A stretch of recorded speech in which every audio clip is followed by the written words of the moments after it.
5 brilliant Englishmen rose to the very top of British intelligence while working for Moscow the entire time. They were charming. They were clever. They were educated at the finest university in the world, and they moved through the corridors of British power with the easy, unquestioned confidence of men who had been born to rule. And every single one of them was a traitor.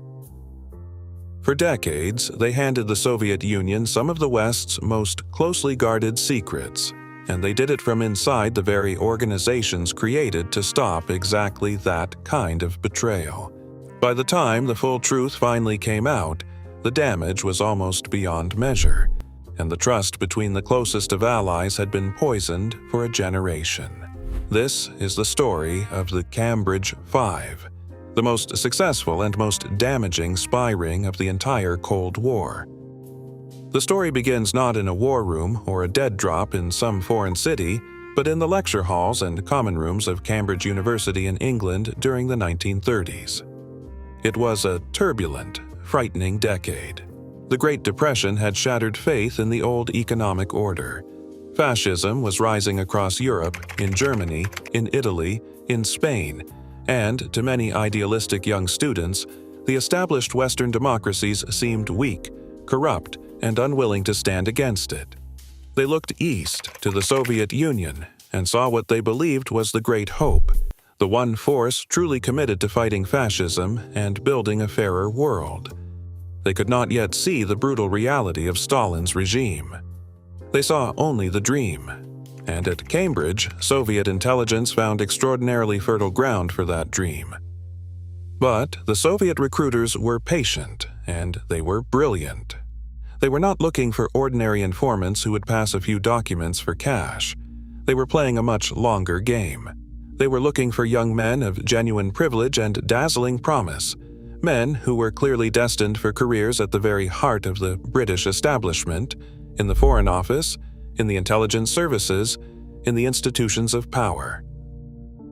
The idea was to recruit them now, while they were idealistic students, and then wait, sometimes for years, while they climbed naturally into positions of real access and trust. It was deep, strategic, long-term penetration, and it would pay off beyond Moscow's wildest hopes. The most famous of the five was Kim Philby. Recruited by Soviet intelligence in the mid-1930s, Philby was talented, immensely well-connected, and utterly, dangerously convincing. He could look a colleague in the eye and lie with perfect calm. He rose steadily through the ranks of Britain's Foreign Intelligence Service, MI6, and in time he reached a position of almost unimaginable sensitivity. He became Britain's intelligence liaison to American intelligence in Washington, the man responsible for coordinating secrets between the two great allies. Stop and truly consider what that means. The official channel of trust between British and American intelligence, the man at the very center of that relationship, was secretly reporting everything he learned to Moscow. He had access to the plans, the methods, and, most chillingly, the identities of agents at the core of Western intelligence, and he passed what he could to his Soviet handlers. But Philby was only one of five. Donald Maclean rose within the British Foreign Office, where he gained access to high-level diplomatic secrets and, critically, to sensitive information about atomic matters. Guy Burgess, brilliant, charismatic, and famously reckless, also worked within the Foreign Office and intelligence circles, passing along what crossed his desk. Anthony Blunt was an art historian of genuine international distinction, a respected scholar who served in British intelligence during the war and later moved in the very highest social circles, even within the orbit of the royal household itself. And the fifth man, whose identity was confirmed only much later, was John Cairncross, who at one point worked at Britain's secret wartime code-breaking center, the place where the nation's most precious signals intelligence was produced, and passed material that reached the Soviets during the war itself.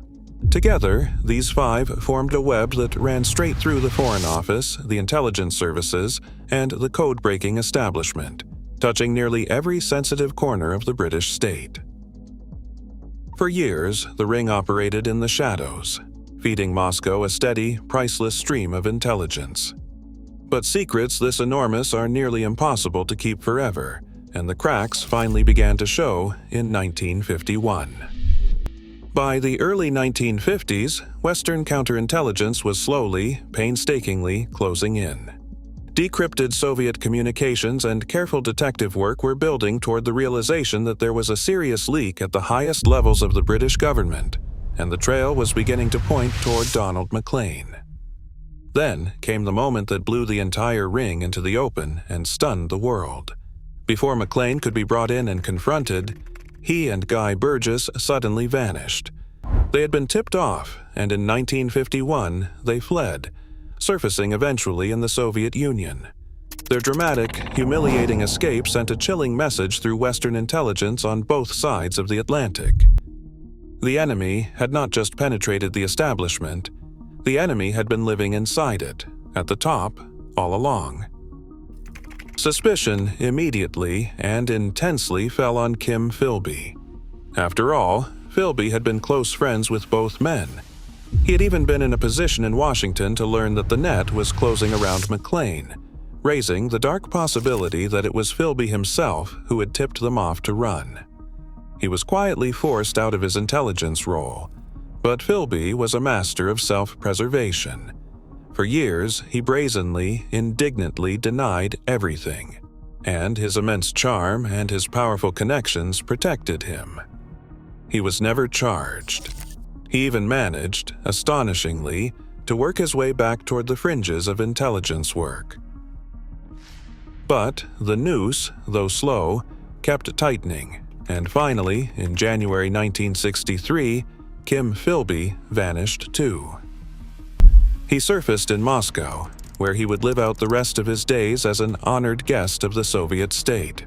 The man who had stood at the very center of the Anglo-American intelligence relationship was now revealed, beyond any possible doubt, as a Soviet agent who had betrayed it from the start. And the unraveling continued, slowly, over the years that followed. Anthony Blunt, the distinguished art historian, secretly confessed to British authorities, reportedly in exchange for immunity from prosecution. For years, his treachery was kept quiet, a closely held secret, until he was finally exposed publicly in 1979 and stripped of his knighthood and his honors in disgrace. John Cairncross, the fifth man, was likewise identified over time as part of the ring, his wartime betrayals gradually laid bare. The damage these 5 men did is genuinely difficult to overstate. They compromised intelligence operations. They exposed methods and sources. By many accounts, they betrayed agents and networks operating against the Soviet Union, and for the people caught on the wrong side of the information they passed, the consequences could be, and sometimes were, fatal. But perhaps just as corrosive as any single betrayed secret was the damage done to trust itself. American intelligence had shared its deepest secrets with its British counterparts in good faith. The discovery that the British services had been so thoroughly and so deeply penetrated bred a profound suspicion and unease between the 2 closest allies in the world. It cast a long, paranoid shadow over Western intelligence for decades, an endless, gnawing question that could never be fully answered. If these 5, who else? Who else is still in here? Why did they do it? That is the puzzle that has fascinated and disturbed the world ever since. They were not poor men, desperate for money, selling secrets to survive. They were privileged sons of the British establishment, men with comfortable lives and brilliant prospects, and they betrayed that establishment out of ideology. Out of a conviction, formed in the idealism and fear of the 1930s, that they were serving a greater and nobler cause, that they were on the right side of history. They told themselves, and perhaps truly believed, that their treason was a kind of higher loyalty, and that is the chilling, lasting lesson of the Cambridge Five.